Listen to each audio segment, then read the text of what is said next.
오늘은 마태복음 22장 34절에서 46절 말씀입니다. 오늘 말씀은 예수님께서 바리새파 사람들과 논쟁하는 내용이 기록되어 있습니다. 사람들이 예수님께 다시 찾아왔습니다. 그리고 예수님을 곤란하게 하려고 질문을 던집니다. 예수님께서는 그들의 질문에 대답하시고 그 대답은 우리에게 꼭 필요한 가르침이었습니다. 사람들이 예수님을 함정에 빠뜨리려고 질문을 했지만 예수님께서는 그것에 대한 대답을 통하여서 우리 모두에게 필요한 말씀을 하고 계신 것입니다. 그리고 또한 예수님께서는 그들에게 질문하십니다. 그들은 예수님의 질문에 대답하지 못합니다. 그리고 예수님께서 이 일을 통하여서 우리의 주가 되심을 다시 한번 보여주십니다. 오늘 이 말씀을 통하여서 우리에게 주시는 하나님의 마음을 함께 나누어 보기를 원합니다. 34절부터 36절 말씀입니다. 예수께서 사두개파 사람들의 말문을 막으셨다는 소문을 듣고 바리새파 사람들이 함께 모였습니다. 그들 가운데 율법 교사 한 사람이 예수를 시험하려고 질문을 던졌습니다. 이들이 예수님께 왔습니다. 그러나 선한 의도가 아니었습니다. 사두개파 사람들처럼 이들도 예수님을 시험하려고 질문을 합니다. 그 질문은 그들에게 있어서 가장 자신 있고 또한 그들이 가장 해결하지 못하는 그러한 질문이기도 하였습니다.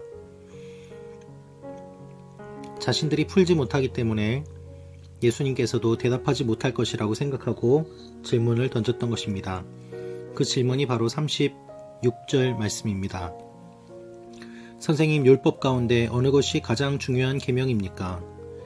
유대인들은 많은 율법이 있고 또 그 율법 가운데 어떤 것이 가장 중요한지 그것을 따져보고자 하였습니다.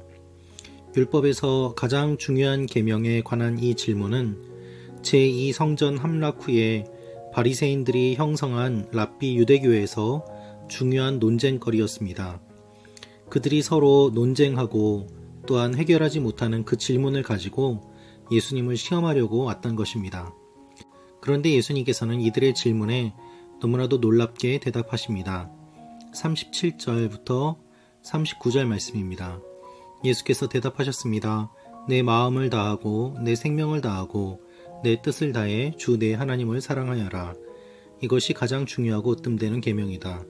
그리고 둘째 계명도 이와 같다. 내 이웃을 내 몸처럼 사랑하여라. 예수님께서는 율법의 모든 내용을 다 아십니다. 그리고 예수님께서는 그 내용을 정리해 주십니다. 이것은 단지 가장 큰 계명이 아니라 율법과 선지서 전부를 기둥과 같이 지탱하고 있는 근본 원리라는 말씀입니다. 여러분, 이 내용을 주목해 보십시오. 지켜야 되는 명령, 그 계명이 바로 사랑입니다. 어떻게 사랑이 명령이 될 수 있겠습니까? 사랑은 우리의 의지가 필요하기 때문입니다. 자연적으로 이루어지지 않습니다. 왜냐하면 우리는 사랑을 잃어버린 존재이기 때문입니다. 하나님께서 계명을 주신 이유는 하나님을 사랑하라고 하신 것이고 또한 이웃을 사랑하라고 하신 것입니다. 그래서 예수님께서는 율법과 예언자들의 말씀이 이 두 계명에서 나왔다고 말씀하십니다. 여러분, 우리가 하나님의 말씀을 많이 듣습니다. 설교도 많이 듣습니다. 신앙생활을 하면서 많은 것들을 배웁니다. 그런데 가장 중요하고 뜸되는 것은 무엇입니까? 하나님을 사랑하고 이웃을 사랑하는 것입니다. 우리가 봉사하고 예배드리고 우리가 행하는 모든 신앙적인 행위들은 바로 사랑에 근거한 것이어야만 합니다. 하나님을 사랑하고 이웃을 사랑하는 것이 아니라면 우리가 많은 것들을 한다고 하더라도 무슨 의미가 있겠습니까? 예수님께서는 중요한 것을 정리해 주셨습니다. 그래서 너무나도 선명하게 우리가 어떻게 살아가야 되는지를 알려주십니다. 그들의 질문에 예수님께서 대답하신 이후에 이번에는 예수님께서 그들에게 질문을 하십니다. 42절 말씀입니다. 너희는 그리스도를 어떻게 생각하느냐? 그가 누구의 자손이냐? 그들은 다윗의 자손이십니다. 하고 대답했습니다. 예수님의 질문에 그들은 자신들이 알고 있는 성경 지식으로 대답했습니다. 그러나 그것은 성경 지식에 불과하였습니다. 예수님께서 메시아로 그들의 눈앞에 계심에도 불구하고 그들은 예수님을 인정하지 않고 공격했기 때문입니다. 그래서 예수님께서는 이렇게 말씀하십니다.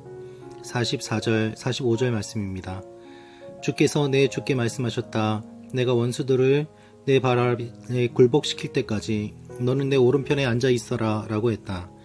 다윗이 그리스도를 주라고 불렀는데 어떻게 그리스도가 다윗의 자손이 되겠느냐? 이것은 문자적으로만 보았을 때 해결할 수 없는 질문이었습니다.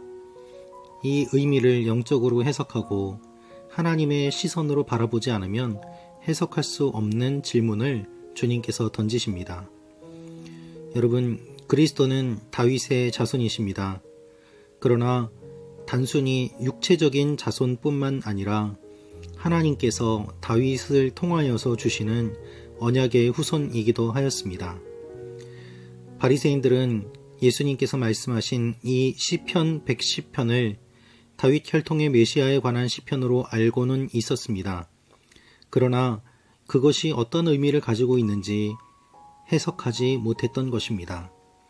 지식을 많이 가지고 있는 사람이 있습니다.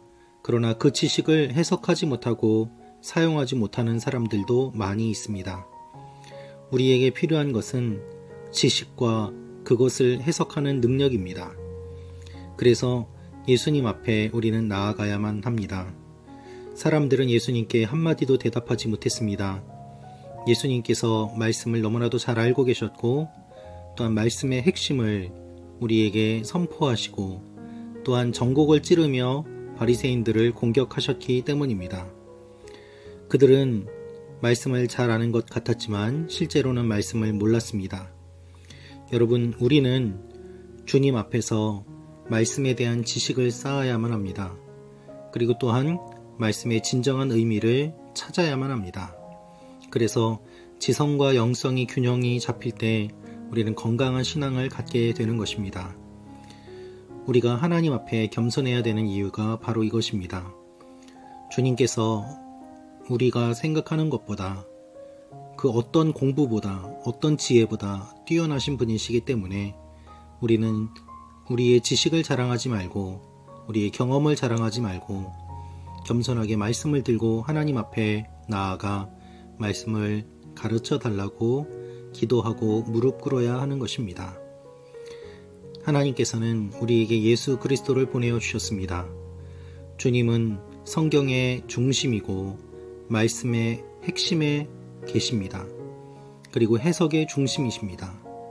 그리고 주님께서 우리가 구할 때 우리에게 지혜를 주셔서 말씀을 깨닫게 하실 것입니다.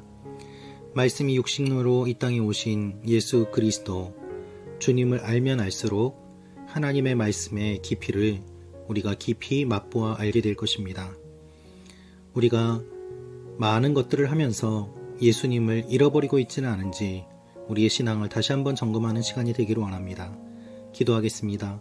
아버지 하나님, 우리가 겸손하게 하시고 무릎 꿇게 하시고 예수님을 더 깊이 사랑하고 생각하게 하여 주옵소서. 이웃을 주님처럼 사랑하게 하여 주시고 내 몸처럼 사랑하게 하여 주옵소서.